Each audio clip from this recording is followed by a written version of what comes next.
Salut, je suis Christian, le fondateur de la méthode Shoryuken. Si toi aussi, tu as l'habitude de rejoindre ta famille dans quelques instants, le temps de finir tel ou tel dossier, regarde cette vidéo, je te montre les 3 raisons qui m'ont fait changer d'avis sur la question.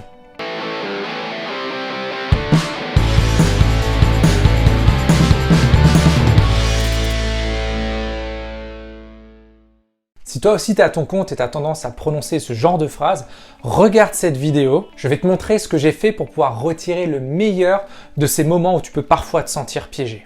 Juste avant ça, tu vas trouver autour de cette vidéo un lien pour compléter un formulaire et réserver un appel avec moi. Je t'en reparlerai juste après, mais ça pourrait être l'appel le plus rentable de cette année pour ton entreprise. Clique dessus et tu peux continuer à écouter ce contenu en parallèle tranquillement. Dans cette vidéo, je t'explique pourquoi c'est contre-productif de décaler ces événements avec ta famille et quels avantages et gains de temps tu vas gagner en passant ces instants avec eux. Attendez, mon client m'a dit que ce dossier était urgent, il lui faut pour demain. Je termine juste un truc, commencez sans moi, je vous rejoins dans 2 minutes. J'ai prononcé cette phrase tellement de fois, je te comprends. Je sais pourquoi tu l'as dit, et effectivement, c'est juste 10-15 minutes. C'est juste ça, c'est rien du tout. Et c'est tellement à la fois. Mais la première raison pour laquelle j'ai arrêté de dire ça, c'est parce que ces moments ne se représenteront jamais. Je te fais la scène. 18h15, ma compagne rentre du bureau avec notre fils de 4 ans. Là, il y a un léger temps de battement entre 18h15 et 18h45 où le petit, il joue tout seul au salon pendant que ma compagne, elle prépare le repas et que moi, je termine juste un truc ou deux. En plus, grosse mauvaise conscience de ma part, finir à 18h, non mais tu rigoles. Après 15 années en tant que cadre, c'est limite s'il fallait pas poser un RTT pour partir à 18h. Alors je te l'ai dit, un jour, j'ai réalisé que ces moments-là, je les perdrais pour toujours. Je me suis souvenu que moi aussi, quand j'étais gamin, mon père il se posait dans son fauteuil rentrant du boulot, il était complètement KO. Ou alors il allait terminer 2-3 trucs avant le dîner, pendant que moi, je fonçais direct dans ma chambre pour jouer tout seul. Je me suis rendu compte que j'étais en train de reproduire exactement ce schéma qui m'avait attristé plus d'une fois étant enfant. Mais en fait, vu de l'autre côté, à présent, je comprenais pourquoi cette scène arrivait, quels étaient les enjeux pour mon père et les pressions qu'il subissait au travail, et pourquoi ça se passait comme ça. Je lui en ai voulu à l'époque, et maintenant je réalisais que j'avais été injuste avec lui. Concrètement, ce jour-là, j'ai réalisé quelque chose d'important. Je me suis rendu compte que je voyais mon fils que 3 heures par jour en période scolaire. 1 heure le matin, à son réveil, à 7 heures jusqu'à 8 heures quand il va à l'école, et 2 heures le soir, de 18h lorsqu'il rentre de la nourrice à 20h lorsqu'il se couche. Et mon garçon, il a 4 ans. C'est maintenant qu'il veut jouer avec moi. C'est maintenant qu'il veut que je le douche, c'est maintenant qu'il veut des histoires, c'est maintenant qu'il veut du temps, de l'attention et de l'amour. C'est maintenant. Quand il en aura 10-12, il sera plus autonome et ça sera trop tard. Je le vois chez mes neveux d'ailleurs qui ont cet âge-là. Donc ce que je fais depuis ce jour-là, c'est profiter à fond de ces 3 heures quotidiennes. Je le réveille tous les matins, je lui prépare son petit-déj et on le prend ensemble, alors que je suis debout depuis déjà 5h05 moi. Et tous les soirs, quand il rentre de la nourrice ou de chez ses grands-parents vers 6h15, j'arrête tout de suite. On joue, on rigole, on embête le chien qui devient fou, on va à la douche. C'est notre moment à nous, où on partage notre journée, tranquillou. Juste avant de dîner, de jouer encore un peu, et le combo gagnant, histoire, câlin, bisous, bonne nuit, je t'aime. Bizarrement, depuis que je fais ça, je me sens tellement mieux, tellement plus épanoui. Et mon garçon, c'est le jour et la nuit. Il est plus joyeux, il me parle beaucoup plus, il a plus confiance, il est plus curieux, il est ouvert. C'est exactement le contraire de moi à son époque. Et ça me va bien. J'en suis vraiment pas mort non plus. Je veux juste dire que cette première raison a fait l'effet d'un tremblement de terre dans ma tête et dans mon cœur. La deuxième raison pour laquelle je passe ces moments en famille, je l'ai comprise quelques jours plus tard. Et je m'en souviendrai toujours, c'était un mardi. J'avais passé toute la journée à procrastiner la création de contenu que je m'impose religieusement tous les jours. À chaque fois, j'avais une bonne excuse pour pas écrire l'article du jour. Un mail urgent, un appel à faire, une vidéo YouTube à regarder. Bref, toujours un truc pourri et inutile. En fait, je faisais ce que dans le sport on appelle jouer la montre. J'attendais qu'il soit l'heure d'arrêter pour me dire « Ah bah mince, j'ai pas eu le temps, dommage, allez, ça sera pour demain ». Ouais, mais la problématique, lorsque tu as comme moi une stratégie qui implique de la création de contenu, c'est que quand tu publies rien, t'as rien. Et ça, c'est dangereux. Pourtant, au bout d'une semaine où je lâchais tout pour accueillir mon fils à son retour de l'école, je me suis rendu compte qu'une fois qu'il était couché, après avoir passé ces 2 heures ultra précieuses avec lui, j'avais une visibilité, une clarté et une inspiration de dingue.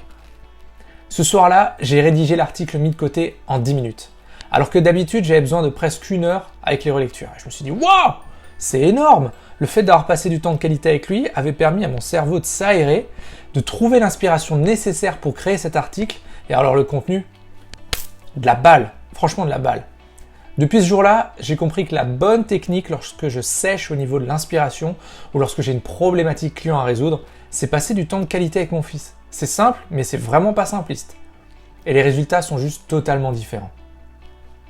La troisième raison qui a fait que j'arrête de travailler lorsque ma famille rentre, c'est que je me suis posé cette question utile. Est-ce que ce travail est vraiment si urgent que ça? Souvent, quand on est consultant, freelance ou coach, notre travail se résume à échanger notre temps contre de l'argent. Et lorsque le business manque ou qu'on a peu de clients ou des clients très importants, on est au taquet pour eux. Et ça me rappelle quand j'étais salarié et qu'un de mes patrons me disait « Vous savez Christian, le client il est toujours roi ». J'avais envie de l'insulter celui-là. Voici ce qui s'est passé pour un de mes clients et qui m'a fait percuter sur l'importance de cette question. On est vendredi, 16h30, parce que de toute façon ces choses-là, ça n'arrive que le vendredi en fin d'après-midi, on est d'accord. Un de mes clients freelance en marketing digital que j'accompagne et qui se fait appeler par un de ses gros clients, il venait de le gagner en plus, depuis qu'on avait revu sa stratégie et son discours. Enfin bref. Le type l'appelle et il lui dit qu'il veut un devis pour le changement de son site internet pour le lendemain. Parce qu'il voit un de ses associés qui veut évoquer l'idée avec lui de permettre à leurs clients d'acheter directement en ligne. Tu vois, site e-commerce. Je reçois un appel en panique. Chris, je fais quoi? Je dis, tu fais ce que tu veux, Ludo, c'est toi le patron. Mais est-ce que tu crois vraiment que les gars ils vont trancher sur une refonte totale du site à plus de 10 000 euros sans en avoir parlé avec toi plus en détail? Ce qu'il veut, c'est pas plutôt un ordre de grandeur pour commencer à en discuter avec son associé? Et là il me répond, ah non, il a été très clair, il m'a dit, Ludovic, envoyez-moi un devis. Ah, je suis emmerdé, j'avais promis à ma femme qu'on irait chez nos amis, on les a pas vus depuis un moment, je vais me faire atomiser, elle va devoir y aller tout seul. Mais bon, tu comprends Chris, je peux pas me permettre de louper ça. Ok. Tu fais comme tu veux, hein, c'est toi le patron. Par contre, je serais curieux de connaître la suite. Tu m'en parles à notre prochain rendez-vous, ok? Pas de problème. Et ça s'est conclu comme ça. Forcément, il se fait déboîter à juste titre par sa femme. Il passe la nuit dessus pour regarder le site actuel, les différentes variantes possibles, tout ce qu'il fallait techniquement. Et vers 1h ou 2 du matin, il envoie sa proposition. Le week-end passe. On se revoit la semaine d'après à notre rendez-vous de coaching. Et là, je demande de façon ultra innocente. Alors, t'as signé un gros contrat ce week-end, non? Qu'est-ce que t'attends pour me raconter? Et là, tout timidement, il me répond, en fait, tu comprends, ils veulent réfléchir, hein, ils m'ont demandé plus de détails et des modifs, mais voilà, c'est un projet qui devrait se faire d'ici 3-4 mois environ. Par courtoisie, je dis ok, cool, et je suis passé à autre chose. Ça sert à rien de remuer le couteau dans la plaie, parce que moi aussi j'avais fait cette erreur, et des dizaines de fois avant lui. Mais Ludo, comme moi, avait besoin de comprendre par lui-même que dans nos métiers de consultant, freelance et expert, il n'y a pas d'urgence vitale, hein. On n'est pas des chirurgiens. Il n'y a personne qui va mourir. Si c'est pour demain ou la semaine prochaine, franchement, c'est pareil. Depuis que j'ai compris ça, moi, perso, je suis super soulagé et je suis serein, mais alors d'une force. Alors la prochaine fois qu'un client te dit que c'est ultra urgent, pose-toi vraiment la question et regarde ce que tu mets sur la table en contrepartie de ce temps que tu allais passer avec tes enfants, avec ta moitié, avec tes amis ou juste avec toi-même. Tout ce que je viens de te dire est vrai uniquement parce que j'ai trouvé une de mes valeurs hautes et que j'ai compris comment la nourrir au quotidien. Cette valeur haute, c'est l'amour de mon fils et l'amour que je donne à mon fils. Est-ce que toi, tu connais les tiennes? Est-ce que toi, tu sais comment les nourrir? Est-ce que toi aussi, tu sais comment les intégrer à ton quotidien pour éviter d'être à contre-courant dans ce que tu fais? Voilà, j'espère que ce contenu t'a plu. Maintenant, ce que je te propose de faire, c'est de cliquer autour de cette vidéo. Tu vas trouver un lien qui va t'emmener sur un formulaire pour réserver un call avec moi, dans lequel je t'offre 1 heure d'accompagnement personnalisé de coaching commercial sur mesure, où pendant cette heure-là, on va regarder ce que tu fais au niveau commercial, comment tu te sens par rapport à ton offre, par rapport à ta stratégie de prospection, tes objectifs, tes rendez-vous clients, tes méthodes, bref, toute ta stratégie. Je t'aiderai ensuite à définir les grands axes et justement d'une stratégie commerciale qui serait en phase avec tes valeurs et avec tes objectifs et les prochaines actions à mener pour atteindre tes buts. On va voir ensemble où ça coince, pourquoi ça coince, comment on va le décoincer et surtout comment tu vas pouvoir passer au niveau supérieur, au niveau de ton business. Tout ça c'est gratuit, c'est sans engagement. Je te le disais en début de vidéo, cette heure-là, c'est sans doute la meilleure décision que tu vas prendre pour ton entreprise cette année. T'es pas loin de la situation idéale, alors c'est vraiment pas le moment de lâcher l'affaire. Réserve ton call, on en discute. En attendant, sois complètement atypique, totalement déraisonnable et prends soin de toi. C'était Christian du programme Shoryuken. À plus.